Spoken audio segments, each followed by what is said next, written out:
महाभारत निसंदेह भारतवर्ष की सबसे बड़ी त्रासदी था। इस युद्ध के लिए कई घटनाएं जिम्मेदार थी। इनमें से एक द्रौपदी का चीरहरण या महाभारत में दूत कीड़िया, किसमें युधिष्ठिर ने द्रौपदी को दांव पर लगाया और दुर्योधन की ओर से मामा सुकनी ने वह दांव जीत लिया और पांडव उस दूत क्रिया में द्रौपदी को हार गए।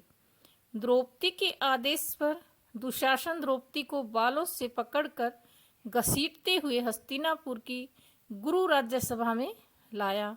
दुर्योधन ने दुशासन से कहा कि हे दुशासन, द्रौपदी को मैंने जुए में जीत लिया है, इसलिए अब यह हमारी दासी है। इसे घसीटते हुए ले आओ और मेरी जगह पर बिठा दो।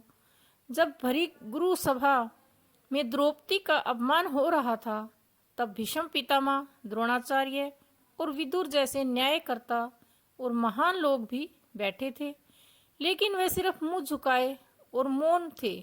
सभा में बैठे विकर्ण ने द्रौपदी के अपमान का विरोध किया, जिस पर अंगराज ने कहा कि गुरुवंश के पुत्र देवताओं ने यह आदेश दिया है कि स्त्री का केवल एक ही पति होना चाहिए, लेकिन इस द्रौपदी के कई पति हैं, इसलिए यह निश्चित है कि यह एक वेश्या है। मेरा विचार है कि उसे एक ही वस्त्र में यहाँ तक नंग अवस्था में सभा में ले आए, कोई पाप नहीं होगा। धर्म के अनुसार दुर्योधन ने पांडवों के पास मौजूद सभी धन को जीत लिया, जिसमें पांडव और स्वयं द्रौपदी भी शामिल हैं।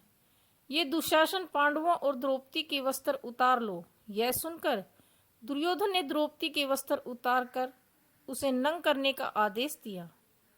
अब द्रौपदी को इस बात का एहसास हो चला था कि संकट बहुत बड़ा है। तब द्रौपदी ने अपने सबसे प्रिय सखा भगवान श्री कृष्ण का नाम पुकारा और भगवान श्री कृष्ण ने द्रौपदी के वस्त्र को बढ़ाकर उसके अस्तित्व की रक्षा की। आखिरकार द्रौपदी के चीरहरण का प्रयास असफल रहा।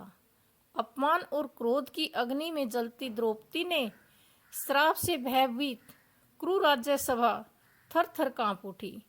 राजमाता गांधारी के रुद्र के समक्ष द्रौपदी का क्रोध कुछ धीमा पड़ा और वह सर झुकाए खड़े अपने 5 पतियों के साथ 12 वर्ष के लिए वनवास के लिए निकल पड़ी। जाने से पहले उसने कायर कुरु राजकुमार दुर्योधन, दुशासन और सूत पुत्र कर्ण की ओर देखा। दुर्योधन और दुशासन के चेहरे पर विजय मुस्का रही थी, परंतु सूत पुत्र कर्ण का सिर झुका हुआ था।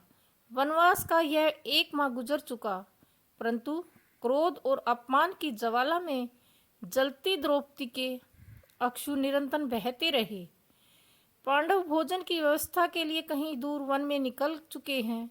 द्रौपदी भोजन बनाने के लिए पानी की गागर लिए सक्करी पगडंडी पर चलते हुए चौड़े मार्ग पर निकल आई और सामने से आ रहे एक रथ को देखकर चौंक पड़ी। बोले गए अपने परंतु में शर्मिंदा अपनी सामान्य चाल से चलती रही। इस वन में आने वाला रथ उसके समक्ष आकर बोली, रुक गया, मूर्ख है तू, और रथ क्या तुझे नहीं पता उतरकर कि सबसे गंभीर घाव शब्दों के होते हैं। क्रोध से भरा तेरे शब्दों में, क्योंकि रथ से मैं बहुत घायल हूँ, बल्कि वह सूत पुत्र तू क्षमा के योग्य नहीं है। प्रणाम देवी। बिना कर्ण की ओर देखे द्रौपदी बोला अपने मार्ग पर आगे बढ़ती चली गई। मुझे एक तब कर्ण बोला, देवी मैं पश्चाताप की अग्नि में जल रहा हूँ।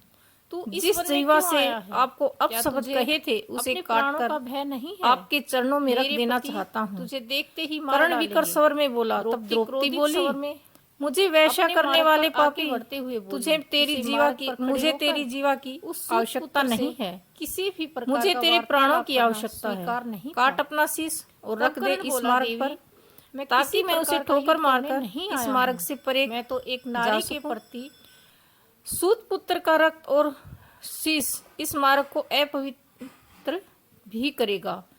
द्रौपदी ने एक पल रुककर कहा और पुनः अपने मार्ग पर आगे बढ़ चली। कर्ण बोला, आपका कथन सत्य है। मेरे द्वारा कृत अपराध का एकमात्र दंड मृत्यु दंड है, परंतु मैं अपने प्राण युवराज दुर्योधन को अर्पित कर चुका हूँ, इसलिए अब इन प्राणों पर मेरा कोई अधिकार नहीं है। अन्यथा अब तक मेरा कटा शीश इस धरा पर पड़ा होता। कर्ण शांत शब्दों में बोला। तब द्रौपदी बोली, सूत पुत्र कर्ण, तू कुलीन लोगों में रहकर उनकी कायरता पूर्ण शब्द किंतु अन्यथा भी बोलने का सीख गया है। यह क्षमा मांगने का सवार अब बंद कर, यहीं ठहर जा। मैं तुझे क्षमा नहीं करूंगी। यदि युद्ध हुआ तो मेरा पति अर्जुन तेरा शीश काट कर धरा पर गिरा देगा, और यदि युद्ध ना हुआ तो तेरा तो मैं जानती नहीं, लेकिन एक दिन मैं क्रोध और अपमान से लेकर मर जाऊंगी। द्रौपदी क्रोधित स्वर में बोली और मार्ग से निराश कर्ण को खड़ा छोड़कर अपने मार्ग पर आगे बढ़ गई। तो दोस्तों, यह थी कर्ण और द्रौपदी के अंतिम संवाद। मैं आशा करती हूँ कि यह संवाद आपको अच्छा लगा होगा। ऐसे ही और वीडियो देखने के लिए कृपया चैनल को सब्सक्राइब करें और कमेंट बॉक्स में सच्ची श्रद्धा से लिखें जय श्री कृष्णा, राधे राधे। वीडियो को अंत तक देखने के लिए आपका धन्यवाद। वीडियो अच्छी लगे तो शेयर अवश्य करें और कमेंट बॉक्स में बताएं कि आप महाभारत के किसके किस्से सुनना और देखना पसंद करते हैं।